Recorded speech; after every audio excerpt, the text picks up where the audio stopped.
welcome back, everyone, to everyone's favorite spot to be on a Wednesday morning on the internet. I can't think of anywhere else I would rather be than right here in Pitch Practice, the The show. show. I'm Mark, the guy behind the Mental Marketer, the private Facebook group Funnel Building 101, helping you leverage the power of sales funnels to build the lifestyle business of your dreams. Of course, I've got my two partners in crime today. What's up? What's up? What's up? Brandon here with BKXX Enterprises, helping you get those funnels found and building that solid digital foundation. Yes. And Laura Morales, working to be the best version of myself and getting better at closing on franchise deals. Yes. Yes. Awesome. Yeah, working at getting better at ourselves every day, all the time. And what's new? What's new? Start off by talking about what's new. If you're out there watching, hashtag live if you're watching live, hashtag replay if you're watching on the replay. And of course, always just hit that like button, smash that heart button, and send this out. Because what happens is, do you know what happens when they hit the heart button? Laura, can you tell them what happens when they hit the heart button? I mean, besides it being like my heart just like says boom, boom, boom, boom, boom, boom.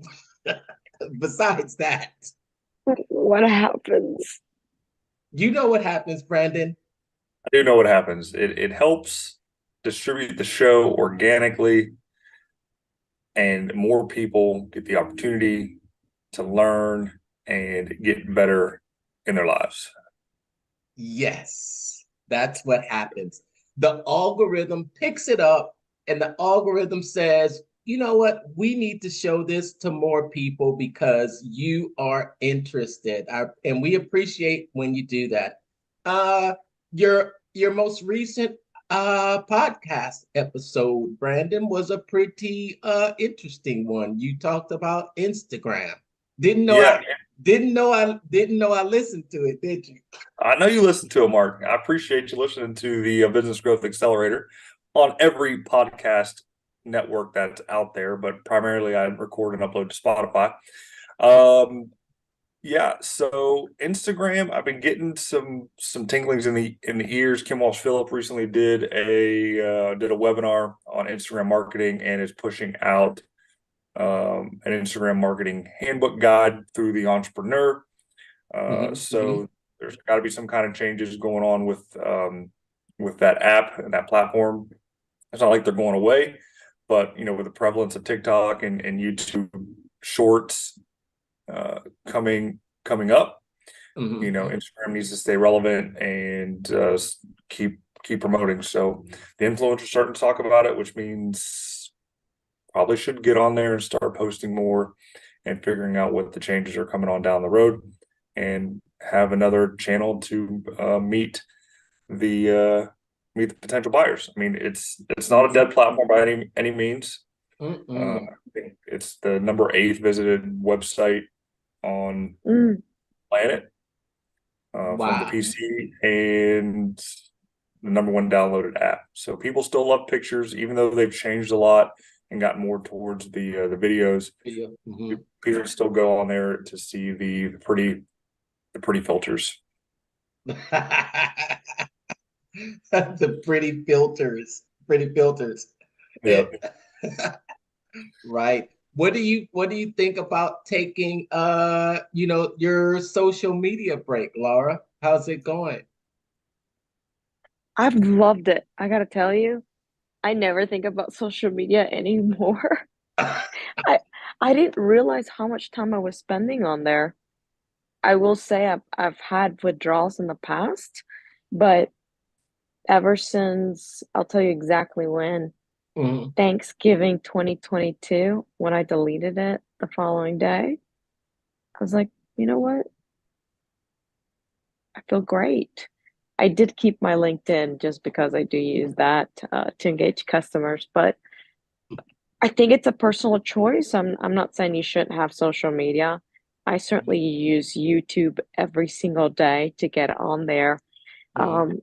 So it's just a matter of why you want to use it for, and for me, I'm thinking like, okay, I want to improve in a lot of different ways, and one of those ways is just controlling my time better. Yeah, you can go down rabbit holes on social media. Yes. Yeah, you can end up going down rabbit holes and time 20 minutes, 30 minutes before you blink an eye. It can be gone. Yeah, yeah. Yeah. And it's not a bad thing. I don't think that's a bad thing. That could be a really good thing. I've had so many rabbit holes that lead me to a very specific product or very specific idea that I was looking forward to. I'm not saying it's a bad thing. It's a personal choice. And it just depends where you want to go in life and what you want to do and where you need to focus your time. I know for me, I needed to focus my time a little bit more diligently and open up books, study a little bit more, get good at specific things. And for me, is getting really good at becoming an excellent franchise salesperson because there's so many nuances to it. Yes. Yes. What were you gonna say, Brandon? I was going to say, yeah, if it wasn't for the years that I had invested in at least being on Facebook to 100% get rid of it, I don't think I ever could. I mean, I've been on the platform since 2004 when Kent State was probably the, I don't know, 30th or 40th college allowed to be on the platform. Oh, And okay. uh, yeah, when it was back called the Facebook, um, College. college, yeah, the Facebook. So I don't see myself ever really getting rid of it. Maybe changing definitely how I use it by using the creator apps such as the business suite on the phone and things like that will help you not get sucked into the feed. So when you use those types of tools to post, it definitely helps keep it clean and I don't know, keep your mind cleaned from the Mhm. endless scroll. Ah, yes, yes. So you it's interesting we're talking about social media because we're still in this book right here. Yes. $1 million speaker with Eileen Wilder and Joseph Aaron. We got into an interesting discussion about them this morning in our reading, and it kind of really had to do with social media. And what do you want to call it? What about reading a book in today's world? We expect more than just being able to read a book and not having some background on the authors. Would you agree? Yeah, there was, as we discussed, very little social proof between the two authors for what they've done and how they've done it. They just seemingly popped up out of nowhere overnight. Right. Yeah, we expect that when we're reading a book from someone that we can go onto Google, find their name, and we're looking to see a track record or some other type of information, yeah, that we can find on them. And but Laura, you did a little bit of research, and what's what came up there?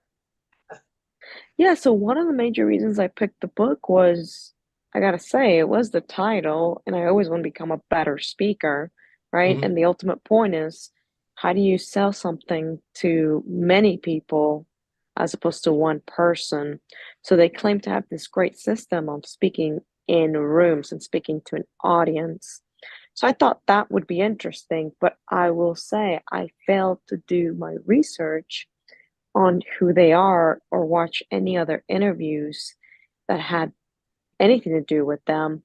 And Mhm. from doing some research last night, I was a little bit taken back and disappointed that they aren't really showing any of the things that they do on if you're such a great speaker, why don't you have 10, 20, 30 of your speeches up, all right, to then show people how you do it. Just like Mm-hmm. Russell has many videos showing people how he does something. So I was a little bit taken back by that, and I was also not impressed that any of the social medias that they do have, they don't have any engagement. It's really light on engagement. I was like, okay, I think I think my last social medias had more engagement than this, and it was like, I'm not famous. Uh, so I'm just trying to think, okay, where, why do people value them? Mm-hmm. Because it's starting to slip a little bit to the cracks that maybe this isn't what I thought it was. And that's not a bad thing. That's why it's always good to do due diligence on the people that you are buying something from to better understand if that's who you want to be. Because when I did see that Joseph Aaron's LinkedIn hadn't been engaged in 7 years, and he was very loose with some of his words about where he worked, Mm-hmm. that's a little bit concerning. I'm still gonna finish the book because I only have about 120, 30 pages or so. Really Mm-hmm. easy book to read. And I do want to better understand their system just to find some value in it. I have found some great value in little nuggets, Mm-hmm. specifically in one thing that they talked about, which wasn't even theirs. It was Peter Thiel's on how do billionaires think. And billionaires always ask themselves, how can I do something that I want to do in the next 10 years, in the next 6 months? Mm-hmm. Okay, okay. Your thoughts, Brandon? Your thoughts? Yes. Yeah, My that's those are I yeah, those are all good points. Good points. Uh-huh.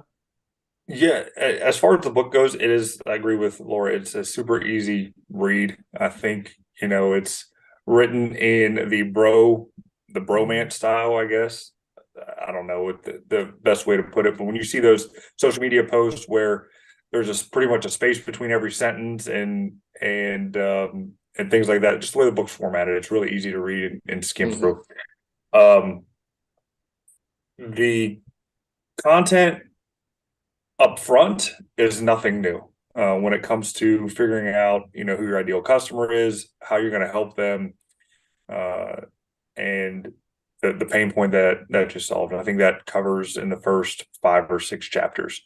Then you get into goal setting um, in 5 and 6. So nothing new there. However, getting into the second half of the book, hopefully I start getting a better understanding of the methods that they use with their bits. And as I flipped through the back of the chapters there, I did notice some interesting diagrams talking about their bits and the 4 quadrants of their system leading to the fifth in the middle. So um yeah, I mean, I'll finish the book as well. I know I need to get into speaking publicly to grow the business growth accelerator and get more people into it instead of trying to sell to one person at a time. But I agreed there with Laura in the fact that there was very little social proof behind them, especially coming from getting introduced to this whole world of online selling from Cardone, him being everywhere, and then moving on to Brunson with again him being everywhere, and then everyone else that seems to have had this success that kind of followed on is that we know that they're not an overnight success, that Mm-hmm. it takes you years to get there. I mean, I think the last person, I can't think of who the last influencer or whatever Mm-hmm. that I listened to or whatever, but said they were a 5 or 7 year overnight success, Yeah. meaning that it took them thousands of videos, hundreds of thousands of tweets and Facebook postings of that to even get launched. And then they just seemingly blew up out of everywhere. But it was that work behind the behind the scenes that just kind of happens, that it builds it up. And I'm thinking of a gentleman now who owns a repair store, who I reached out to actually be on the podcast here. Hopefully soon we get something coordinated. Um, you I started following his reels, and then I lost track of him, and then he popped up again in my video feed after looking at a memory, and I called one of his videos and said he was in prison and he'd been running his shop for 5 years at least. And I looked deeper into him. He's It was wait, like wait, wait. He's what? he was in prison. He had been He had been in prison, and then he got out and got clean or whatever, and started this repair business after doing appliance deliveries. And I was thinking, man, this guy has 700,000 followers. All he does is short reels, from what I can tell, of how to fix your washer or dryer. And he's entertaining. Don't get me wrong, he's entertaining, and he gives so much value to his niche that he's built up this following. But I knew it wasn't an overnight deal. Like, he'd been doing it for years before he started to take off when this new real thing came out. So hopefully, fingers crossed, we coordinate, think of a time I get an interview with him to help other appliance repair businesses and other home service businesses out with how he's grown. And when I first found him, I did take a look at the business itself. He had zero online website presence, nothing. And I checked him again. I think it's been like 3 or 4 months, and now he has a nice website and all that kind of good stuff. And he's going down that proper digital foundation path. But initially he was just making the reels and going from there. So looking forward to that interview. Wish me luck on getting that time. But yeah, it's just having that social proof behind it. Because if he decides to sell a course now on how to build up a repair appliance repair business, he has that clout and proof of what he's done in the past to justify, one, his price, and two, that he is the true authority in the space to do that. Yeah. I think it makes a great point and a great lesson just from our experience.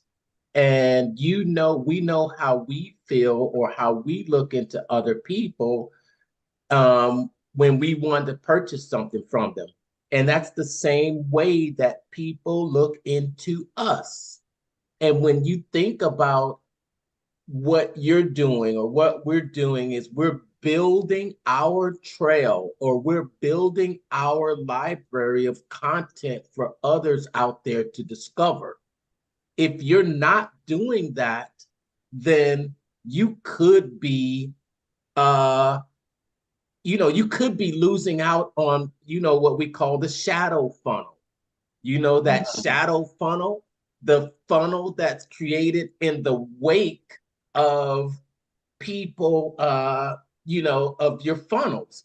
And what are people doing? What does it say? What do people do? They see your ad or they see your book, they go online, they start to search. And what they're looking for is what's known as, and I made a video about this if you want to check it out on my YouTube channel. By the way, mentalmarketer.com/@#mentalmarketer. And you like that? All of them in one. But that's what the shadow funnel talks about. They leave and then they go and do their own research, and they're looking for the trust tipping point. Do you remember that? It's that point, and people are at different levels of that trust tipping point. Some may have a longer way to go before they reach that trust tipping point. But once they reach that trust tipping point, then they get on the other side where it's more, okay, now you trust what I say. Now, here's how I can help you. Here's what I can do. Here's what I can do. Because I think, it's valid criticism, or it's valid feedback. It's valid feedback that, hey, we've gone through the first section and it's taken them a while to get to some actual substance. And if you look at how the book is structured, you'll know that, look here, section 1 is start here, and then section 2 is when they begin to start onto the system. And that's at page 41. But it's definitely, if we, we come into this, I think of it as, okay, man, we need to have social proof. We need to have social proof. I think their social proof is that they're both, I think they're both 2 Comma Club award winners. We talked about that too. Yep. We talked about that too, and talked about, how they have gotten the exposure that they have gotten. It hasn't been through their audience, but they're using OPP. No, not OPP. Yeah, you know me, but what do you call it? Other people's audiences. And that's something Russell Brunson teaches. He teaches your Dream 100 strategy. He teaches that, not your own audience, but using other people's audiences. You've done that before, Laura. You do that, right? Yeah, and it's smart that how they're doing it, but in the typical traditional sense of know, like, and trust, the knowing is missing, I guess. They're very likable people. Yeah. And you seem like you could trust them. I mean, how can you not trust a minister? A former Well, Okay, a former minister. Well, we can go down that rabbit hole, okay? But in general, how can you not trust, a lady of the cloth, so to speak? And there's people watching us that's going to tell you about that, Brandon. oh, I know. Go ahead, bring it. I get it, but still, the fact that they've, or at least Eileen has already had that experience on stage speaking in front of people for years upon years. So, it's nothing for her really to get up and talk about a subject that she knows a lot about. What I think is happening now is she's taking that knowledge, so to speak, and then selling the dream behind it of, if you do this, you will make money, and you can. In fact, I mean, even in the Bible, it states, I don't know where or remember where I read it, but it talks about using the word to be profitable, profit in the word, yada yada yada. But granted, in that context, it's talking about profit in the word of God, but it still means something that if you can speak about a particular subject and be knowledgeable in it, and Myron Golden talks about the same thing, Yeah. then you can make money. yeah, and I think our goal should be just to really get good at speaking in general, because we do have the opportunity to be in front of many rooms. Look, these are just skills that we're going to acquire, and at some point they're going to be valuable. And I always remind myself, it's not even just about selling somebody something, it is also about making a difference. What if that comes in handy one day when I have kids and I'm still talking to an audience, right? I gotta cap their attention. I have to transform them in what I'm saying. So I think all these skills, even if you are not going to sell a $5,000 product, are still incredibly valuable. So for Mhm. me, I'm thinking, I've always been of the thought of, I want to acquire as many skills as possible and then use them very specifically throughout my life, because I'm the one that gets to enjoy them. And there is a sense of feeling good about yourself, about the things that you can be good at. So Mm. why not be good at speaking? Because Yeah. that's one of the major ways that you will experience your life. It's to speak in through other people. And many times it's not about money. What if you were in a situation where you needed to convince somebody to do something and it could save their life, your life? Yes, yes.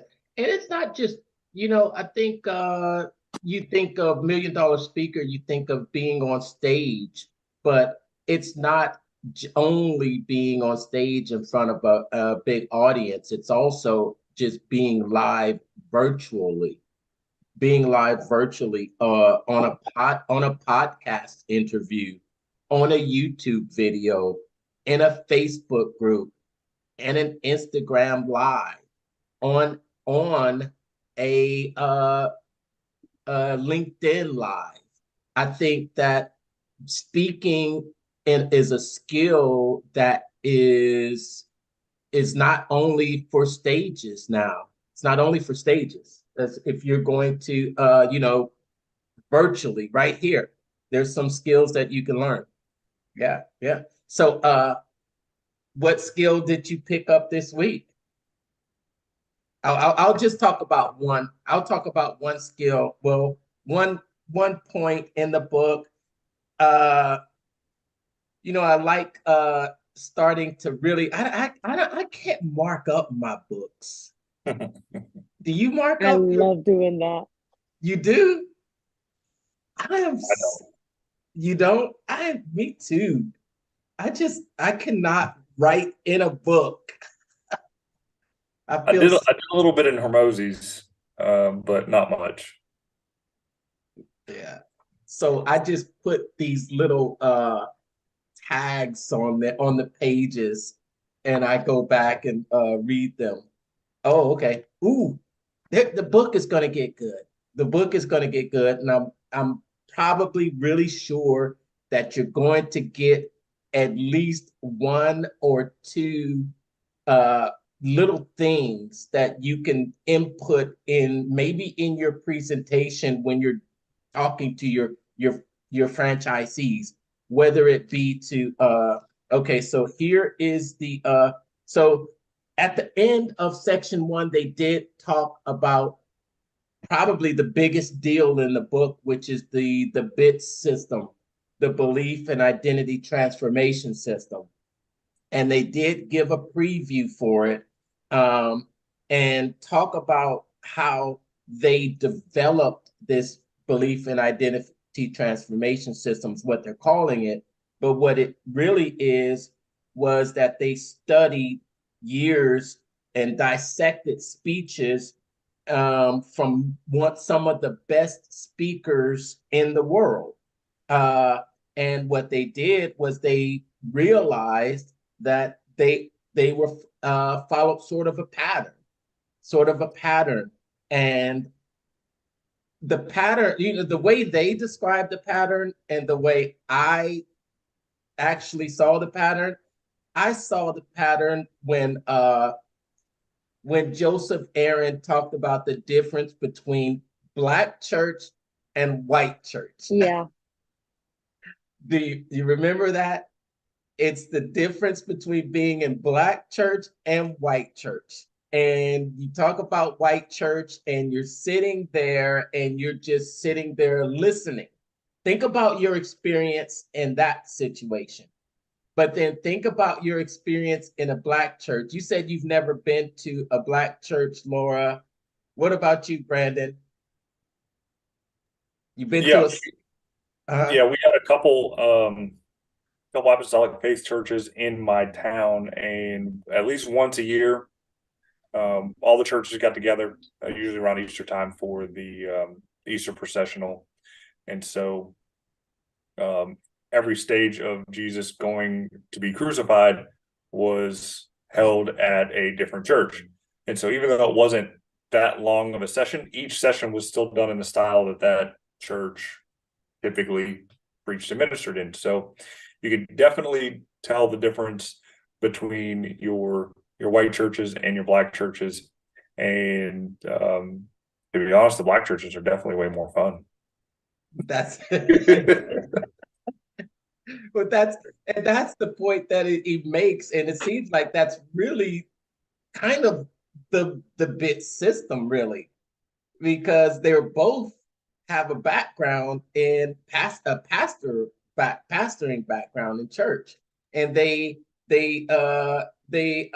studied some speakers, and they kind of put it into a framework. And if you've ever wondered some of the tips that make speakers captivating, and how they hold your attention, and how you are, you're more active in one speaking situation than another situation. I think they break down those what they found in the book. And is uh, what I would say is that, you know, I look and I say, okay, this is what they're saying to do, right? Let me try it. Let me say, not whether it's right or wrong, but whether it's useful for me. Is Yeah. this is this something that because sometimes people look at books, and people will come to me and say, oh my gosh, someone said to me, you made this video a year ago. Isn't this outdated? It's like, okay, outdated in a year, but if it works, it works. You know, you go out there and you try it, and then you see what results you get. It might You might try this in this situation, and it might not work with this group of people, but you might try the same thing with a different group of people. Maybe they haven't been exposed to it, and it could work. It could, well, I'll say work, but it could get you the results that you want. And whatever that result is that you're looking for, it could work, but give it a try. That's all. That's all I have to say. That's it from me. Yeah, Yeah, it doesn't. I don't have anything else to say on this book yet. Yeah, I'm pretty much tapped out with it. So now that we've gotten past the typical normal part that we're all used to seeing when it comes to these types of books, we'll definitely look forward to talking a bit more about the meat of the book and what they're trying to at least give us a brief taste of before they try to sell us a $10,000 uh, coaching but course.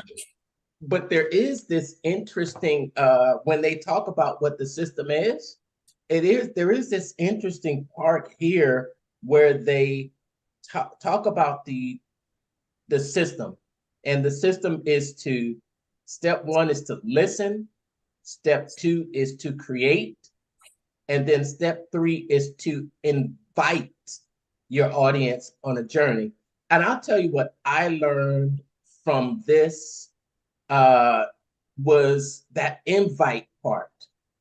When you are speaking to someone, and I noticed how they ask people, and not asking people just saying, hey, go join this or go check this out, but how you ask them, and how it is more of an invitation to join you in your speech. And that was something that I got from the book. I got out of it. And she talks about inviting your audience on a journey. And then in this first section, they'll show you how to listen first, and how your audience will tell you what to talk about. And this is how you make sure that your message stays relevant. And you have to be a good listener to listen to your audience. And then the second part is create. And that's how we're going to learn how to organize into a format that will allow the audience to experience and feel the information. One of the biggest takeaways I got from both of them was their goal in a presentation. Their goal in a presentation is to have the person come into the presentation as one person and leave as a different person. And that's where the difference really comes in between a good speaker and a great speaker is when not, you know, how many presentations or how many speeches have you listened to and you sit there and you leave and then okay, you don't feel anything other than okay, it was a speech.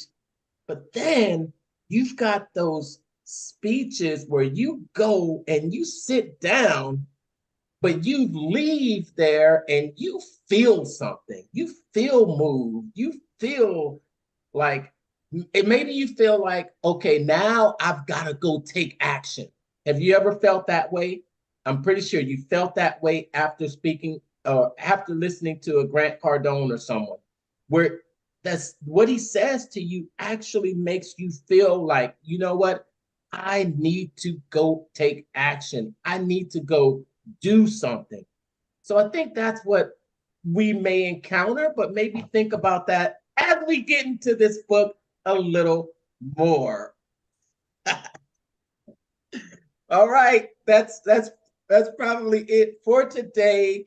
So we're gonna go. What we'll do next week is we'll just do the whole section 2, and that will just leave us with one section left. It's section 3.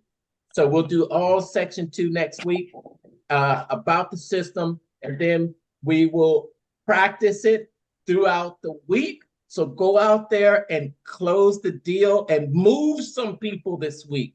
Can we do that? We'll do Move them, transform them, and close them down. So go out there and transform the deal. Have a great week, everybody. Like we All always right. say, well, we always say, close the deal. Close the the deal. deal. All right. Thanks for tuning in, everybody.